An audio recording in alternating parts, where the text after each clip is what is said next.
We make sure that our children are well educated, so that they shall be inculcated with noble culture. People tend to believe that noble culture is that which shall ensure a decent livelihood and help solve the problems of daily living. Very few, hardly anyone, have their attention tuned towards God. Many people even have sufficient material wealth that they perceive no need at all for calling upon God, as does the noble Arjuna to his friend and charioteer, the accomplished sage Krishna, in the Gita. In the end, however, all material wealth and seeming security is perishable. At the time of death, even though they were attached to those things, people still have to leave them behind. Given this undisputed reality, the only path open to any of us is to understand during our lifetime, while we are still in our body, the ways to move towards the Supreme Being. This is the essential purpose that is being transmitted through these audio cassettes of Yatharth Gita.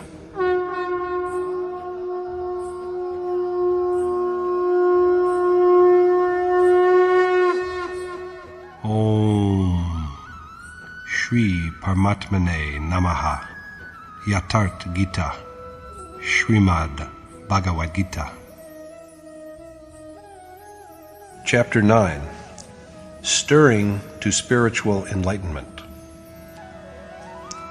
Until Chapter 6, Krishna made a systematic investigation of yoga. Its precise meaning, as we have seen, is the conduct of yajna. Yajna represents that special form of worship which provides access to God, and in which the whole animate and inanimate world is offered as a sacrifice. The immortal essence is known with restraint of mind and ultimate dissolution of the restrained mind itself. The one who partakes of what is generated by yajna at its completion is a truly enlightened man, a realized sage and accomplished teacher, who is united with the eternal God, the Supreme Universal Spirit. This union, joining together of the individual and the cosmic soul, is named yoga. The conduct of yajna is called action. Krishna then went on to say in Chapter 7 that the doers of this action know him along with the all-pervasive God, perfect action, Adityam and Adidaiv, as well as Adibhut and Adiyagya. He further added in Chapter 8 that this is salvation, which is the supreme goal. In the present chapter, he raises the question of the greatness of the soul who is endowed with yoga. Pervading all, he is nonetheless uninvolved. Although he acts, he is yet a non-doer. Besides illumining the nature and influence of this accomplished soul, the chapter also contains a warning against such hindrances as other gods in the way of the practice of yoga. It also stresses the importance of finding shelter under a realized sage, an accomplished teacher, who is possessed of such a soul.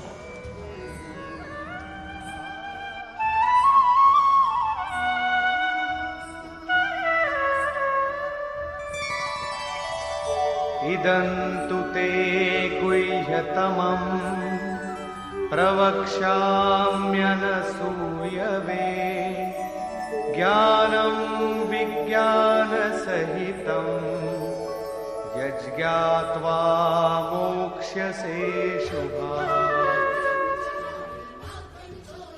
The Lord said, I shall instruct you well with analogy in this mysterious knowledge, O sinless one, Arjuna, after knowing which you will be liberated from this sorrowful world. By offering to impart this knowledge with Vigyan, Krishna means that he will illustrate it with the achievements of a great soul of attainment, how he functions simultaneously at all places, how he enlightens, and how as a charioteer he always stands beside the Self. Knowing this, Arjuna will be emancipated from this world of misery where happiness is impermanent.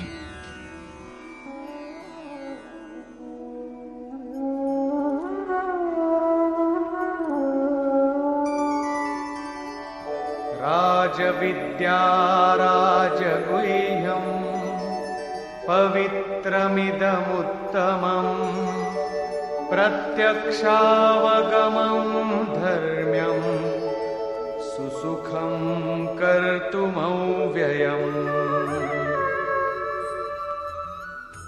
This knowledge is the monarch of all learning, as well as of all mysteries, most sacred, doubtlessly propitious, easy to practice, and indestructible. Substantiated by illustration, this knowledge is the sovereign of all learning. But the word learning here does not mean mastering a language or scholarship in its usual sense. True learning is that which enables the man who has acquired it to go along God's way until he has won salvation. If he gets entangled in the vanity of his achievements or in the material world while he is on the way, it is evident that his learning has failed. His learning then is not knowledge, but a veil of ignorance. It is only regal learning, Rajvidya, or spiritual enlightenment, which is profitable beyond any doubt. It is the king of all secret teaching, because one can approach it only after the practice of yoga is brought to perfection by the unraveling of the knots of both knowledge and ignorance. Holiest of the holy, and blessed with excellence, it is also manifestly fruitful. The profit from it is so transparent.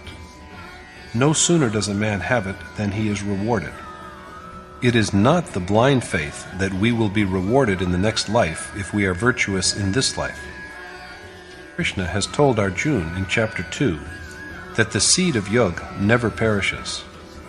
Practicing it in even a small measure provides liberation from the great fear of repeated birth and death.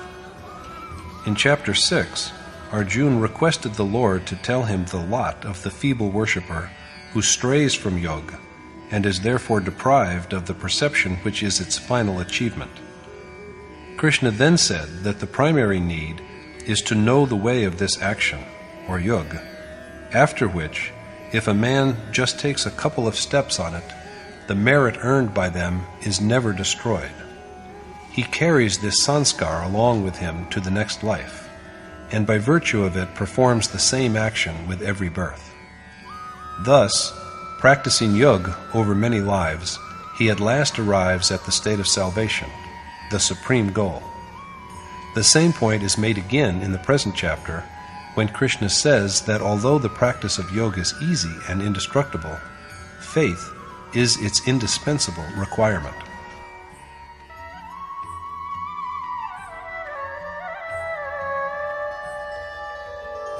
Ashraddhadhana purusha dharmasyasya parantapa aprapya mam nivartante mrityu samsara vartmani. Men who have no faith in this knowledge, O Parantap, do not attain to me, and are doomed to roaming about the mortal world.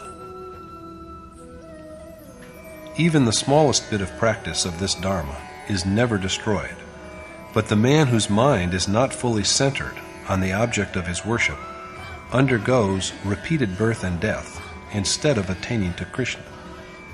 Now the Yogeshwar speaks about God's omnipresence.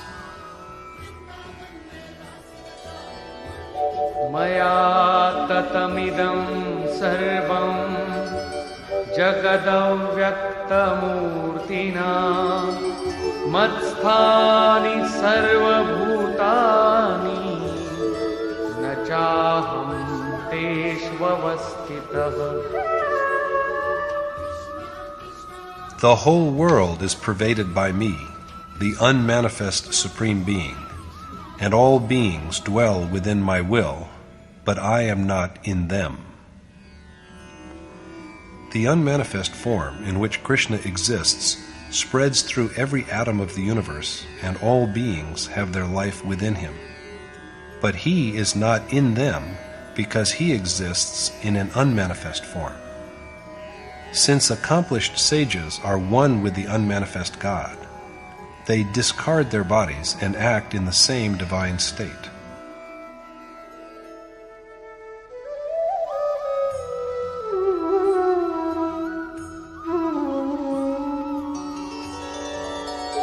न च मत्स्थानि भूतानि पश्य मे योगमैश्वरम् भूतभृन्न च भूतस्थो ममात्मा भूतभावनः.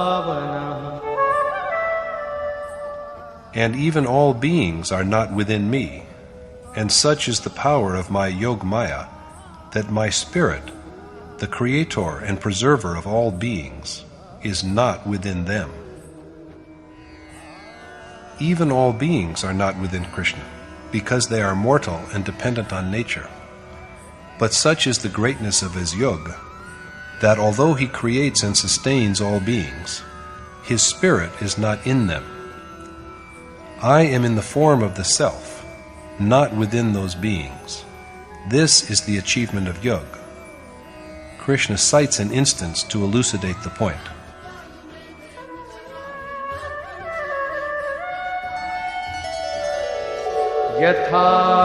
यथाकाशस्थितो नित्यं वायुः सर्वत्र गो महान् तथा सर्वाणि भूतानि मत्स्थानीत्युपधारय.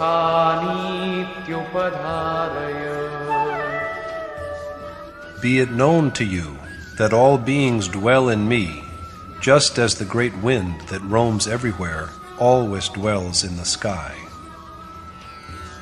The wind is always in the sky, but cannot taint and affect its brightness. Similarly, all beings are within Krishna, but he is unblemished like the sky. The problem of the power of yoga is now resolved. So Krishna next takes up the question of what the yogi does.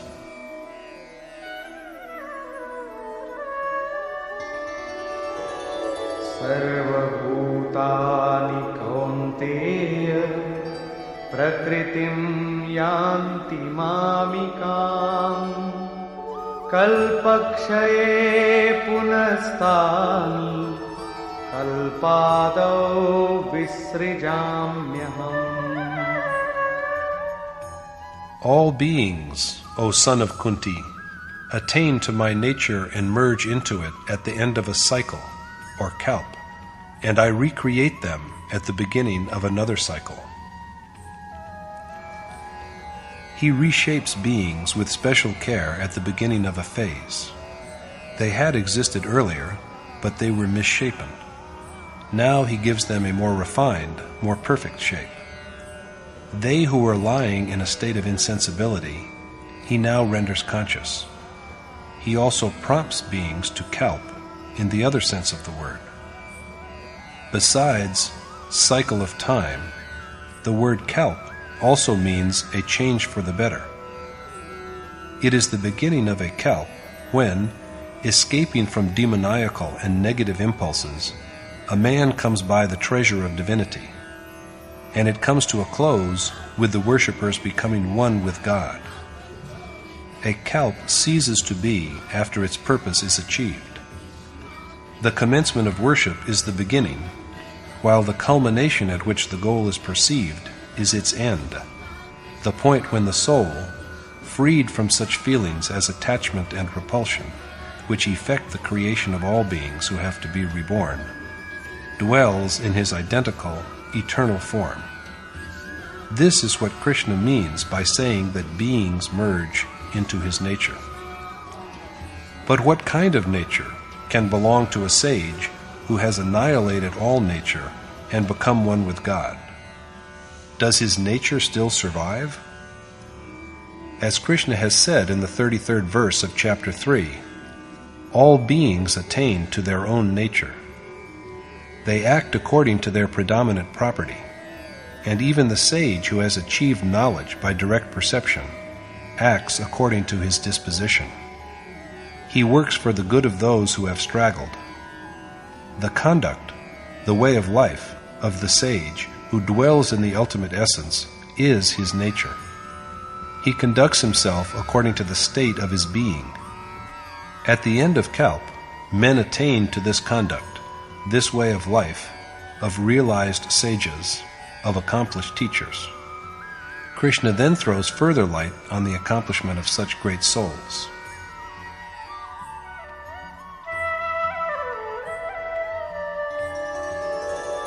Prakritim swamavashtabhya visrijami punah punah bhutagramamimam kritsnam avasham prakritirvashat.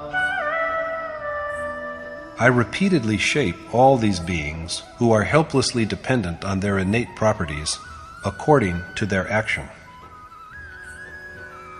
Accepting the way of life which is given to him, Krishna continuously and with special care fashions and refashions all beings who dwell in their own nature and are dominated by the three properties. He prompts them to advance towards the state of his own self. Does this mean, however, that he also is bound by action?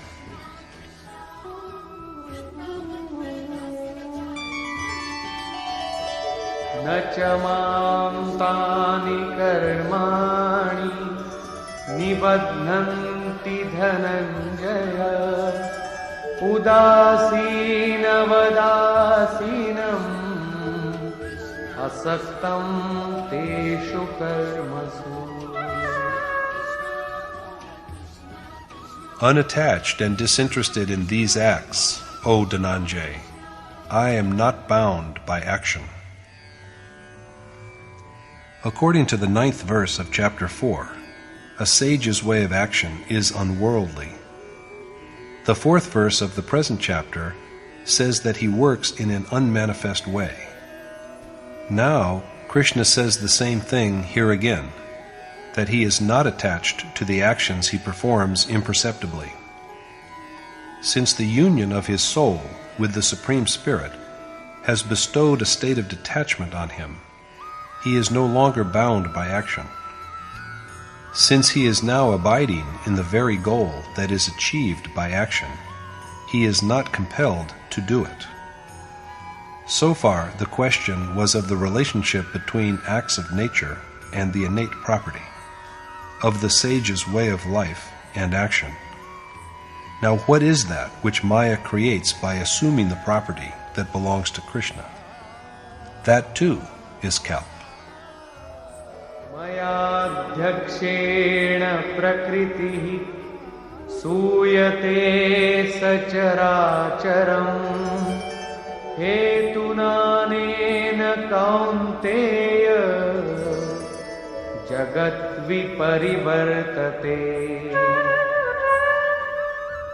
In association with me, O son of Kunti, my Maya shapes this world of the animate and the inanimate, and the world revolves like a wheel of recurrence for the aforesaid reason. By virtue of his spirit that permeates the whole world, this Maya, the three-propertied nature in both its eightfold insensate and conscious forms, shapes the animate and inanimate world. This is the inferior Kalp, and it is because of this that the world moves in its cycle of birth and death, of coming and going. This lowly Kalp that nature brings about, mutable and destructive, is accomplished by Maya by virtue of Krishna's innate property. It is not made by him, but the Kalp of the 7th verse, which marks the commencement of the supreme goal, is a creation of the sage himself. In this Kalp, he himself is the doer who creates with special care. But in the other Kalp, nature is the agent which by mere reflection of its might creates the state of transience in which there is change of bodies, of time, and of ages. But although Krishna is so all-pervasive, the deluded do not yet know him. Avajananti mam mudha manushim tanumashritam param bhavamajananto mama bhuta The deluded who do not know my ultimate being regard me in the human form as but an inferior mortal.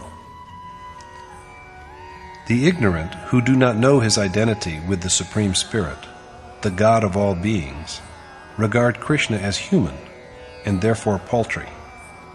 He dwells in the exalted state of that Supreme Spirit who is the God of all beings, but ignorant men do not know it because he is in mortal form. They address him as a man, and they are hardly to blame. When they look at Krishna, they see only the body of the Great Soul. How then are they to know that he dwells in the being of the great God? It is now explained why they are unable to realize the truth.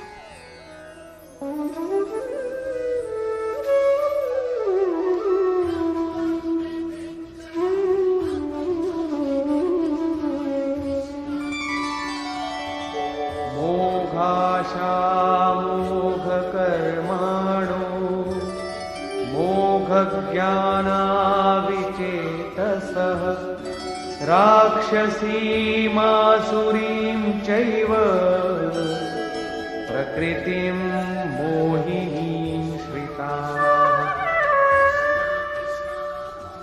The ignorant are, like evil spirits, afflicted with the property of darkness, and so their hopes and actions and knowledge are all futile. The unaware are possessed of futile hope, which can never be fulfilled, futile action, which binds, and futile knowledge, which is really ignorance. Lying in the chasm of unconsciousness and characterized by the gullible nature of devils and demons, by demoniacal nature, they believe Krishna to be but a man. Demons and devils represent merely a property of the mind, which has nothing to do with any caste or class. Men with such an inclination are unable to know the reality of Krishna, but sages know him and adore him. Mahatmanastu mam partha daivim prakritimashritah bhajantyananyamanaso Yatva bhutadimau vyayam. But, O Parth, they who have found shelter in divine nature and know me as the eternal, imperishable source of all beings, worship me with perfect devotion. The sages who take refuge in pious impulses, the treasure of divinity, and regard Krishna as the primal source of all beings, unmanifest and eternal, always meditate upon him with devotion, only to him, and without permitting the thought of anyone else into their mind. The following verse dwells upon the mode of this worship.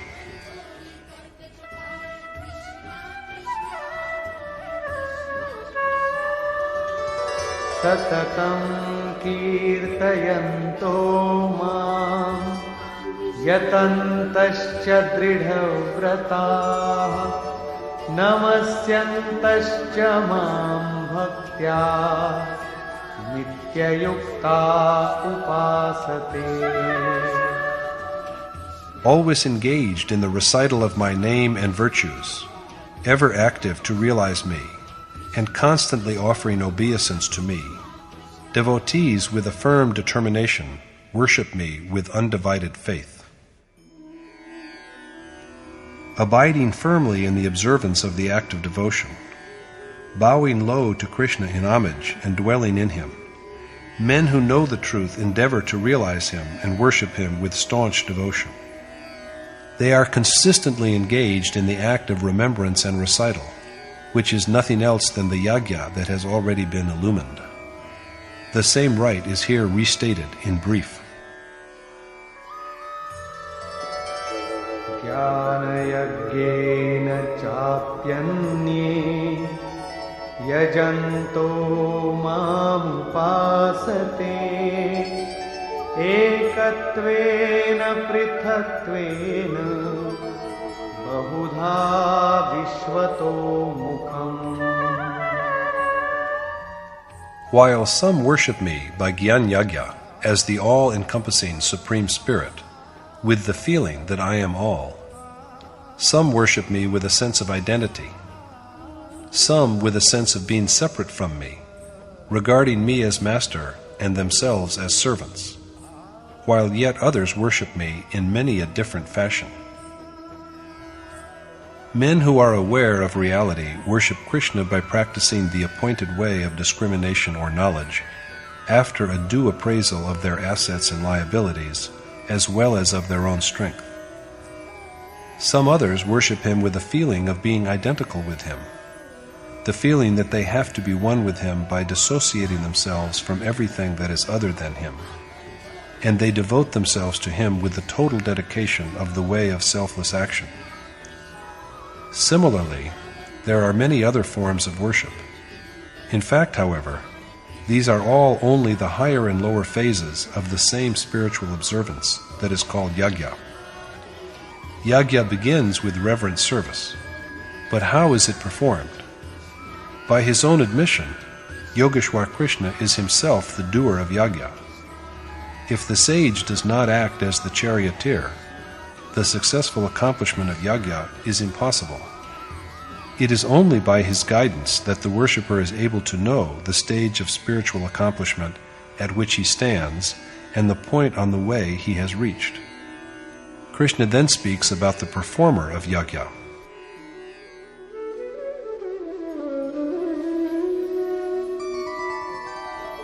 Aham kraturaham yagyah svadhaham aushadham mantrohamahame-vajyam aham agniraham hutam. I am the action that is undertaken, the yagya, the fulfillment of earlier resolutions, the healer, the sacred prayer, the oblation as well as the sacred fire, and I am also the sacrificial act of oblation. Krishna is the doer, the agent. In truth, the power behind the worshipper who always urges him on is that of the adored God. So the worshipper's accomplishment is only a gift from him.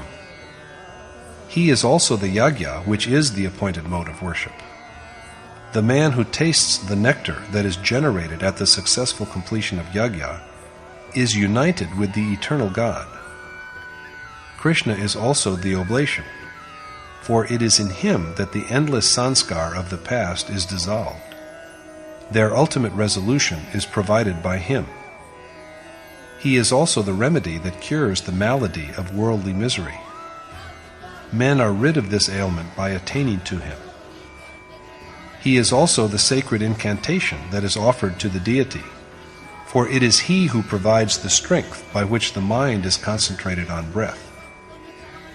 Being the one who adds to the ardor of this deed, he is also the matter which is offered as oblation. He is also the sacred fire, because all desires of the mind are burnt out in his radiant flame. And he is also the sacrificial act of yagya. Here Krishna repeatedly speaks in the first person. I am. I am. The implication of this is only that it is he who stands inseparably with the individual self as an inspiration and leads the observance of yagya to successful completion by constant appraisal. This is named Vigyan. The most revered Maharajaji would repeatedly tell us that the act of devotional adoration does not begin until the revered God appears as the charioteer to restrain each single breath. We may close our eyes, engage in the act of pious adoration, and mortify the senses by severe austerities, but unless the desired God comes down to the level at which we are and stands inseparably and watchful by the self, the essence of worship cannot be gained. This is why Maharajaji used to say, "If you but behold me, I shall give you everything." It is the same as Krishna saying, that he is the doer of all.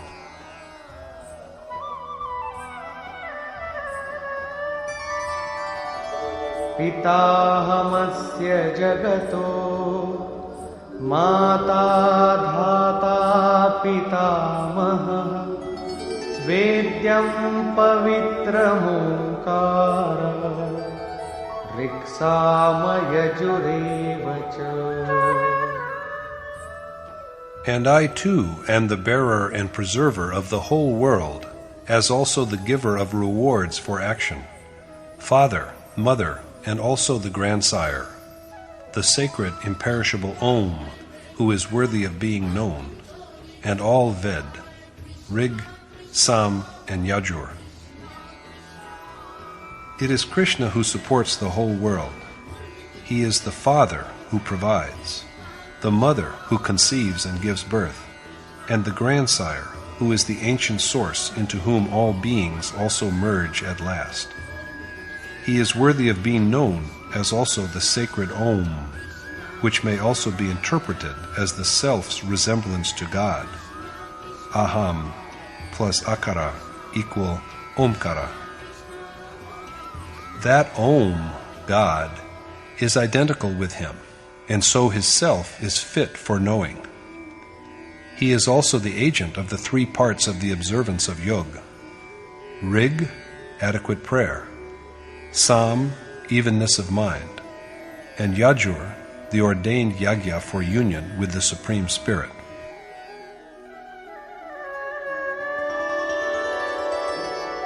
Gatir bharta prabhu sakshi nivasa sharanam surit prabhava pralaya sthanam nidhanam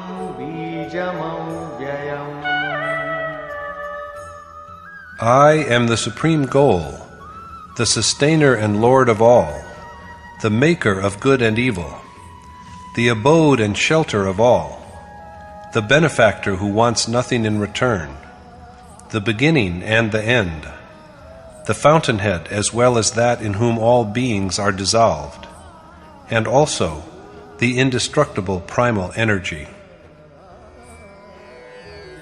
Krishna is the salvation that is the ultimate goal that everyone wishes to attain to.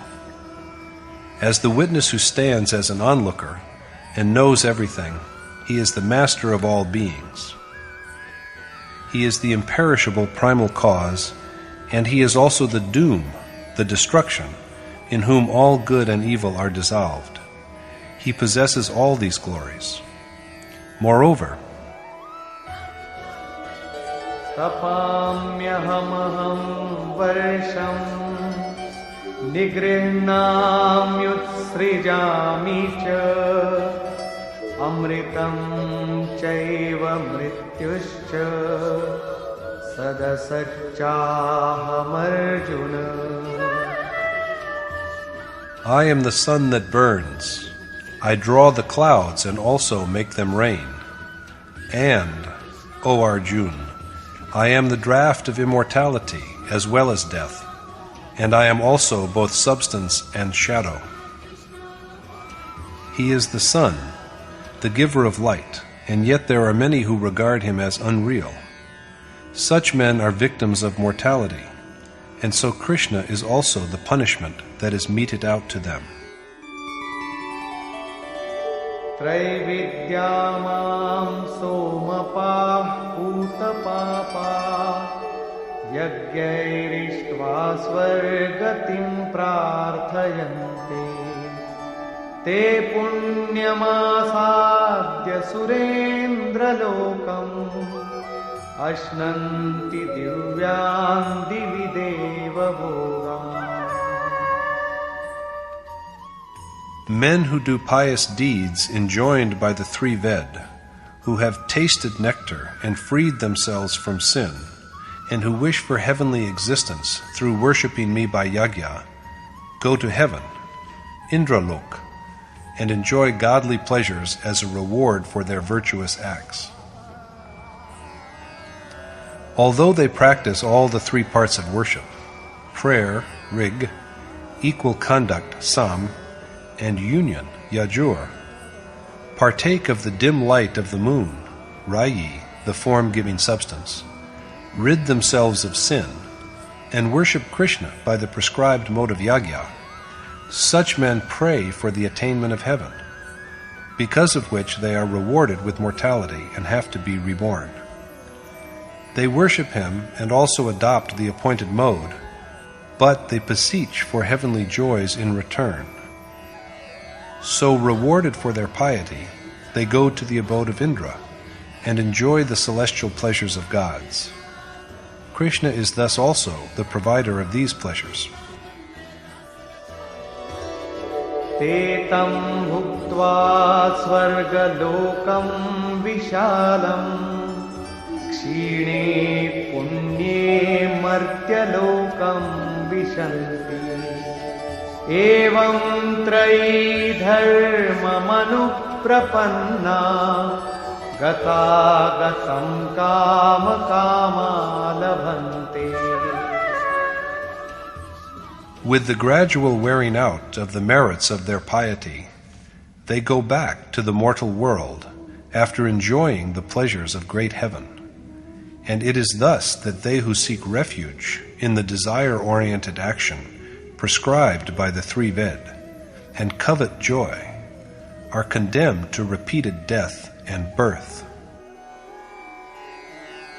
The yagya they perform, as well as its threefold means, prayer, evenness of mind, and dedication that unites, is the same, and they also seek refuge in Krishna, but they have to undergo rebirth because of their desires. So it is of the utmost importance that desire is thoroughly subdued. But what is the lot of those who are liberated from all desire?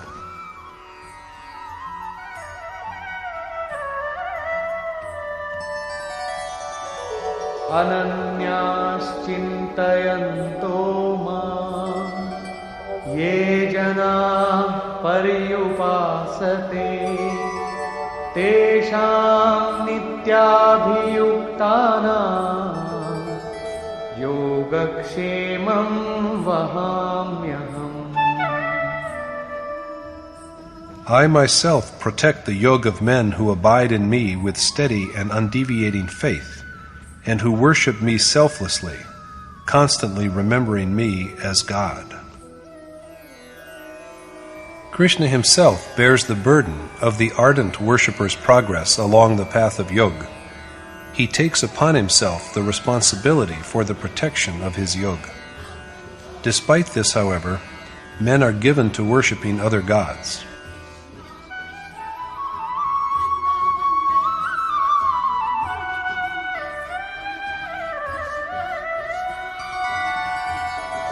Yepyanya devata bhakta yajante shraddhayanvita tepi mameva kaunteya yajantya vidhipurvakam. Although even covetous devotees indeed worship me in worshipping other gods, their worship is against the ordained provision and therefore enveloped by ignorance. Yogeshwar Krishna has here for the second time taken up the subject of other gods. It was in verses 20 through 23 of chapter 7 that he first told Arjuna that deluded men whose wisdom is ravished by desires worship other gods, and that there truly exist no such entities. It is Krishna who steadies and strengthens the faith of such worshippers in whatever it is inclined to, whether a peepal tree, a piece of rock, some departed spirit, or a goddess. He is also the provider of their rewards. The fruits of devotion are doubtlessly achieved by these worshippers, but the rewards they obtain are momentary and ephemeral. They are here today, but they will be consumed tomorrow after they have been enjoyed. They wear out, whereas the rewards of the true worshippers of Krishna are never destroyed. So it is only the ignorant who have been robbed of their wisdom by desire that worship other gods.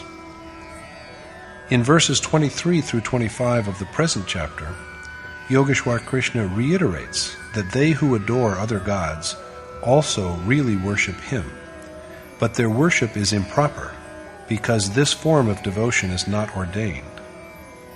There is no power like God's, and to endeavor to realize them is therefore like striving for the unreal. But what exactly is wrong with the worship of other gods, if it is in fact a worship of Krishna himself and also a begetter of rewards? Krishna answers the question thus.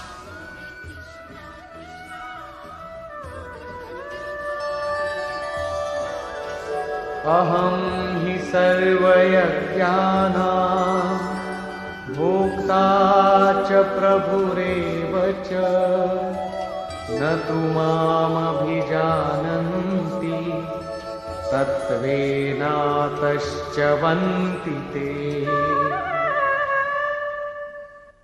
They have to undergo rebirth because they are ignorant of the reality that I am the enjoyer as well as the master of all yajna. Krishna is the enjoyer of yajna because whatever is offered as sacrifice is dissolved in him. He is the blessedness that results from yajna and also the master of the sacred rite. But they who do not know this fall from grace. They are destroyed, sometimes caught in the trap of worship of other gods, and sometimes in the web of their own desires. Until they have perceived the essence, they are deprived even of the everlasting fulfillment of their desires. What ultimately becomes of them is disclosed in the following verse.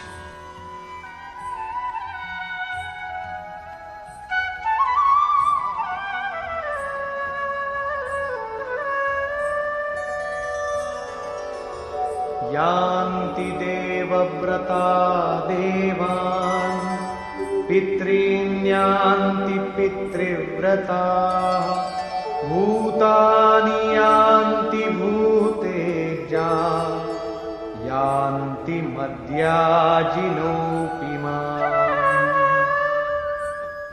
Men who are devoted to gods attain to gods. Worshippers of ancestors attain to their ancestors. Worshippers of beings attain to the state of beings, and my worshippers attain to me. Rather than really attaining to gods because they are non-existent, their worshippers just delude themselves with fancies. They who practice ancestor worship are trapped in the abyss of the past. Worshippers of beings end up in mortal bodies. But they who are single-mindedly dedicated to Krishna attain to him. Although yet in their mortal bodies, they truly become him. That is the identity of the worshipper with the adored God. And such worshippers never come to grief. Moreover, even the mode of this worship of Krishna is so simple. Patram pushpam phalam toyam yo me bhaktya prayachati tadaham bhaktyuparitam ashnami prayatatmanah. I lovingly accept the offerings of leaves, flowers, fruit, and water the selfless worshipper makes to me with true devotion. This loving acceptance by Krishna of whatever offering is made to him by the earnest and devoted worshipper is the commencement of devout reverence. Therefore, Yat karoshi yadashnasi yajjuhoshi dadasi yat tapasyasi kaunteya tad kurushva madarpanam. you should, O son of Kunti, dedicate to me whatever you do, eat, offer as sacrifice, give as alms, and also your penance. Krishna will bear the responsibility for guarding the sphere of Arjuna's yoga if he performs all his deeds, from the humble act of eating to the mortification of his mind and senses to shape them in accordance with the nature of his quest, with a sense of total resignation.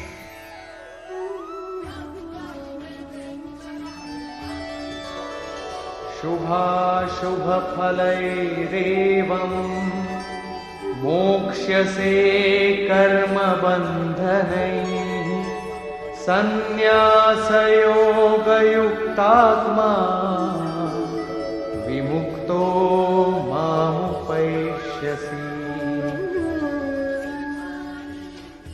Possessed thus of the yoga of renunciation by the sacrifice of all your acts, you will be freed from good as well as evil fruits, which are the shackles of action, and attain to me. In the above 3 verses, Krishna has systematically dealt with the means of accomplishment and its outcome. The 3 suggested ways are: first, offering of humble gifts such as leaves and flowers, fruit and water, with total devotion. Secondly, performance of action with a sense of dedication. And lastly, complete renunciation in the spirit of self-surrender. By practicing them, Arjuna will be doubtlessly freed from the bonds of action, and by this liberation, he will attain to the sublime state of Krishna. The terms liberation and achievement, as employed here, complement each other. Krishna then speaks about the profit that will accrue from the worshipper's attainment of his state.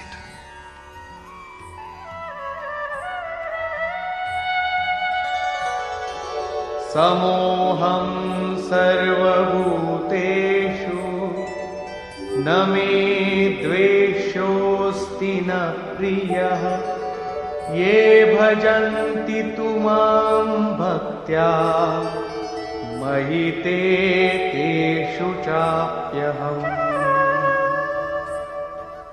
Although I abide evenly in all beings, and there is no one who is either dear or hateful to me, worshippers who contemplate me with loving devotion abide in me, and I in them.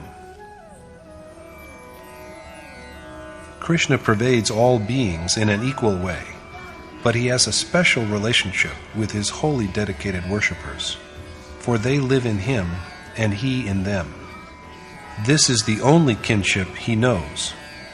The worshipper's mind and heart overflow with Krishna's presence, and there is then no difference between the one and the other. Does it mean, however, that only the most fortunate are privileged to undertake this act of divine adoration? In Yogeshwar Krishna's words,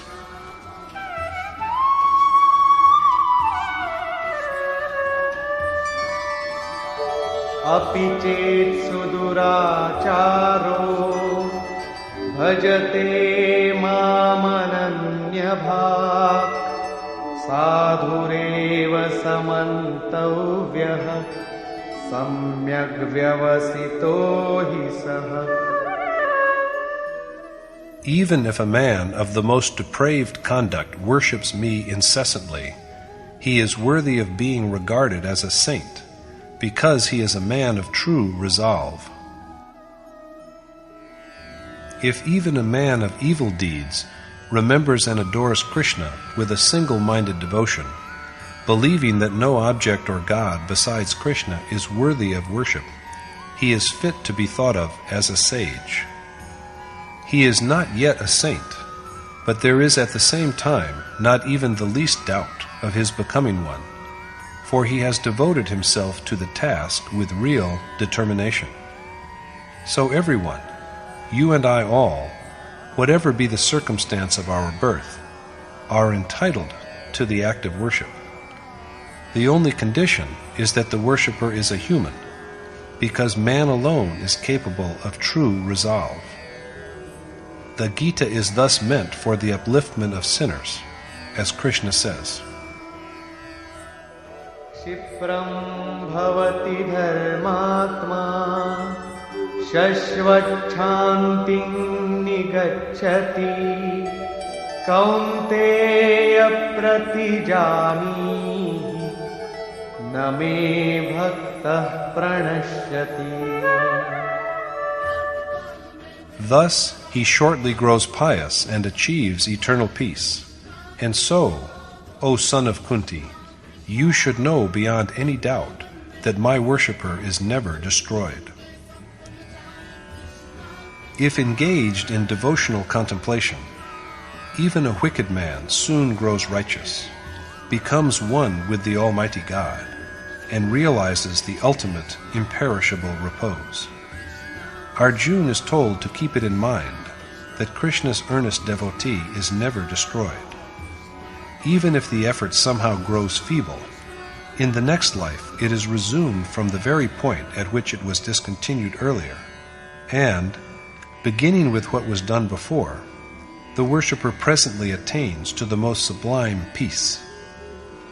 Therefore, all men of virtuous as well as of unrighteous conduct, and all others have the right to contemplate and adore. More than this, Mam hi partha vyapashritya yepi syuh papayonayah striyo vaishyastatha shudrah tepi yanti param gatim. since even women, Vaishya and Shudra, whose births are regarded as inferior, attain, O Part Arjuna, to the supreme goal by taking refuge in me. What Krishna is saying here is that even women, Vaishya and Shudra, as well as those other beings whose births are regarded as inferior to human births, such as animals, birds, bees, and insects, attain to the supreme goal by taking refuge in Him. Vaishya and Shudra stand for, as we have seen, only different stages of the path that leads to God. Women have been at times honored and at times denigrated, but they, as well as those at the Vaishya and Shudra stage, have an inherent and equal right to the performance of yoga. So the teaching of the Gita is for all of humanity, for all men and women, irrespective of their conduct and circumstance of birth or current stage of spiritual growth. It instructs all of us without any discrimination in what is propitious. The Gita thus embodies a universal message. Regarding inferior births and throwing light upon demoniacal nature, Krishna points out in verses 7 through 21 of chapter 16 that they who give up sacred precepts and only pray for name's sake out of conceit are the most despicable among men. They who make vain prayers, which are but only nominally yagya, and do not revere the Supreme Being, are cruel and sinful.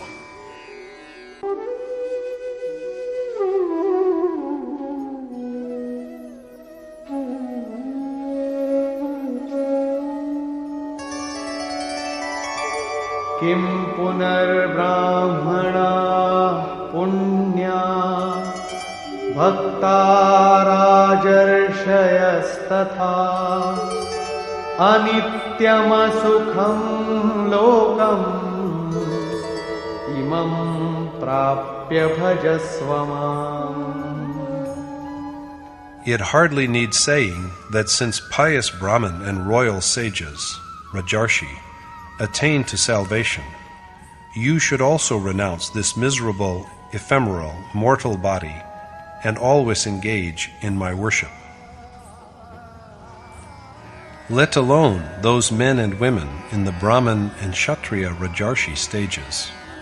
Ultimate absolution is within the reach of devotees in the stages of Vaishya and Shudra as well.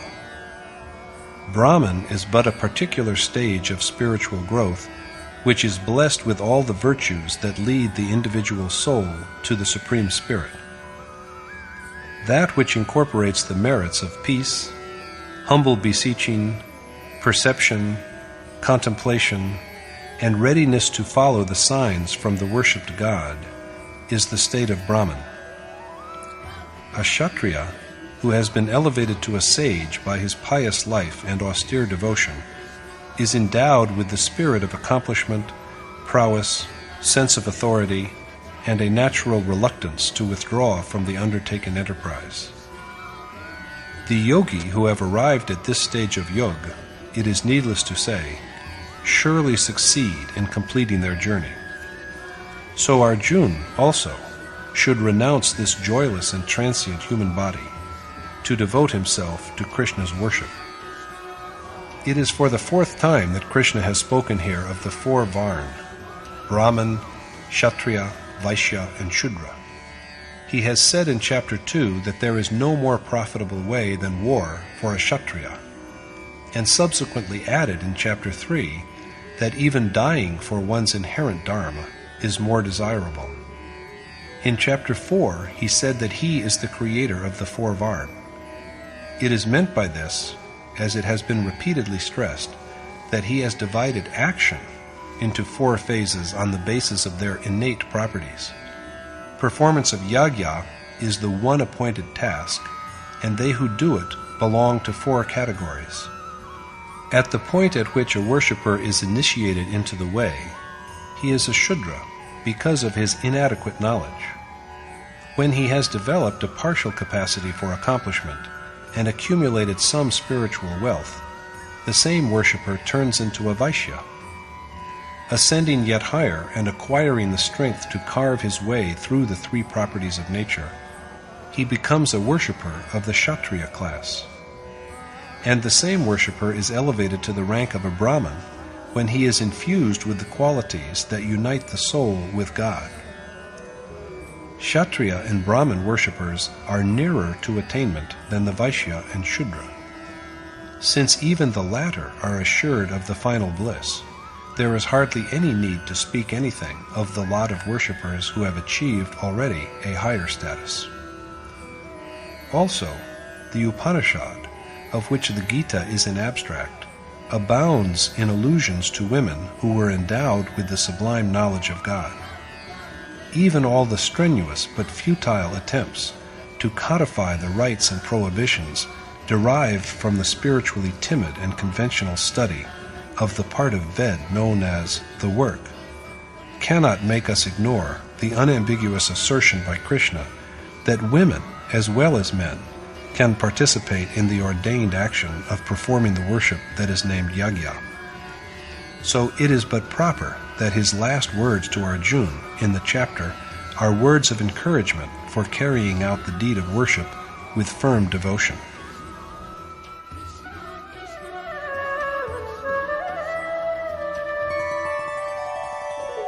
Manmana bhava madbhakto madhyaji mam namaskuru mame vaishyasi yuktvaivam atmanam matparayanah. If, taking refuge in and with a total devotion of the self to me, you contemplate, remember with humble reverence, and worship only me, Vasudeva, you will attain to me. Remembering none except Krishna and restraining the mind from having any thought that is not of him, firm devotion, incessant meditation and recital with humble reverence, and a total absorption of the soul in him, these are the prerequisites for Arjuna as well as any other worshipper realizing the immutable, eternal Supreme Spirit within him. Conclusion. Addressing Arjuna as a sinless devotee, Krishna has told him at the beginning of the chapter that he would elaborate and demonstrate to him the mysterious knowledge of God, blessed with which he would break with this world of misery, and after knowing which there will remain nothing else for him to know. With this knowledge, he will be liberated from the bonds of the world. So this knowledge is the king of all learning.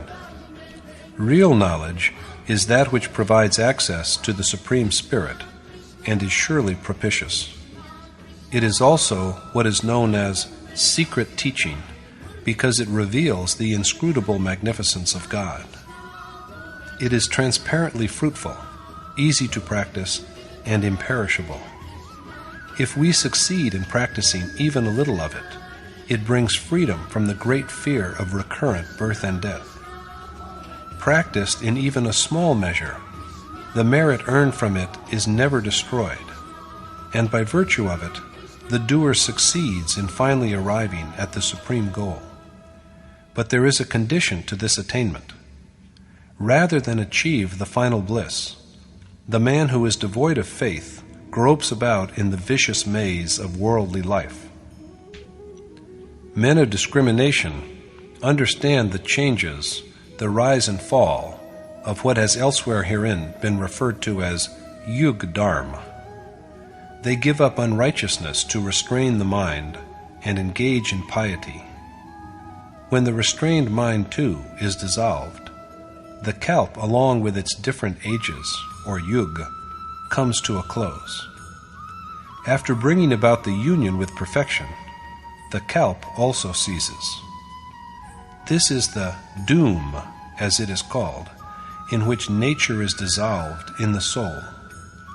After this, the sage's way of life is his innate quality, his nature. Yogeshwar Krishna has then told Arjuna that ignorant men do not know him. They regard even him, the God of gods, as of no importance and as a mere mortal. This ironic situation of being ignored by contemporaries has faced every great sage. They have even been castigated, and Krishna was no exception to this. Although he dwells in the Supreme Being, he has a human body, because of which the ignorant contemptuously address him as a trivial mortal. The hopes and actions and knowledge of such men are all futile. They are the ones who erroneously believe that they are doers of selfless action just by saying that they are so, irrespective of whatever they do. These men of demoniacal inclination are unable to recognize the reality of Krishna. But they who have acquired the treasure of divinity know and worship him. They always think of and remember his excellence. There are two ways of intense devotion, of the one true action. The first is the yagya of knowledge, the way on which the worshipper treads, relying upon his own strength and after a careful review of his capacity. The other way is that on which the worshipper views the relationship between God and himself as akin to that between master and servant, and in which the prescribed action is entered upon with a sense of surrender to the accomplished teacher. These are the 2 points of view with which people worship Krishna. But the yagya they accomplish, the sacrifices they make, the performer and the faith, the remedy that cures the malady of worldly existence, are all Krishna himself. He is also the supreme goal that the worshipper aims at achieving at last. This yagya is performed by means of prayer, rituals, and procedures to bring about equanimity. There are worshippers, however, who adopt these means, but desire heaven in return, and that is what Krishna bestows upon them. By the dint of their pious acts, they dwell in the celestial world of Indra, and enjoy it for long. But when the earned merit is gradually worn out, they have to come back to the mortal world and undergo rebirth. Their action was right, and yet they are condemned to recurrent birth because of their desire. So total liberation from desire is a primary necessity. The yoga of those who remember and contemplate Krishna with perfect concentration, with the feeling that there is nothing else to desire except him, and in whose active worship there is not even the least flaw, is protected by Krishna himself. Despite all this, men worship other gods. In fact, in worshipping even other gods, they worship Krishna himself, but this mode of worship is not ordained.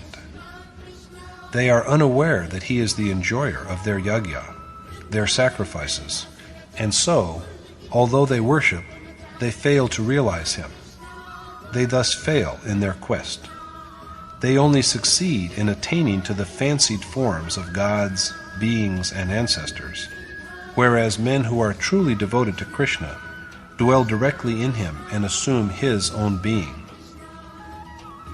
Krishna has represented the act of yajna as easy to practice. Whatever his worshippers offer him, he accepts. So Arjuna is advised to surrender all his devotional acts to Krishna. When he is completely detached, endowed with yoga, and freed from the bonds of action, he will know salvation, which also is Krishna himself. All beings are his, but there is no one whom he loves and no one whom he abhors. Yet, however, he dwells in his earnest devotee, and that devotee in him. Even the most wicked and sinful man who worships him with total dedication is worthy of being regarded as a saint, because his steady resolve will soon unite him with the Supreme Spirit and bless him with eternal peace. A true devotee of Krishna is never destroyed. Whether a Shudra, a depraved man, an aborigine looked down upon by conventional culture, or one with whatever name he is known by, or a man or a woman, or one who has demoniacal nature and lowly birth, they all attain to the supreme glory if they take refuge in Krishna and worship him with firm intentness. So there is absolutely no doubt about the ultimate salvation of those who have reached the stage of Brahman and royal sages, Rajarshi, who are well endowed with virtues that unite the soul with God. Their final absolution is assured beyond any doubt. And so Arjuna, too, should always remember and be reverent to Krishna. If he seeks shelter under him, he will attain to him and thus secure a state from which there is no going back. Thus, in the present chapter, Krishna has dwelt upon the spiritual knowledge which he himself brings to the state of consciousness. This is the sovereign knowledge, which is, after it has once been awakened, doubtlessly propitious. Thus concludes the 9th chapter in the Upanishad of the Srimad Bhagavad Gita on the knowledge of the Supreme Spirit, the science of yoga, and the dialogue between Krishna and Arjuna, entitled Rajvidya Jagriti, or Stirring to Spiritual Enlightenment. Thus concludes Swami Adgadanand's exposition of the 9th chapter of the Srimad Bhagavad Gita in Yatart Gita. Hari Om Tat Sat.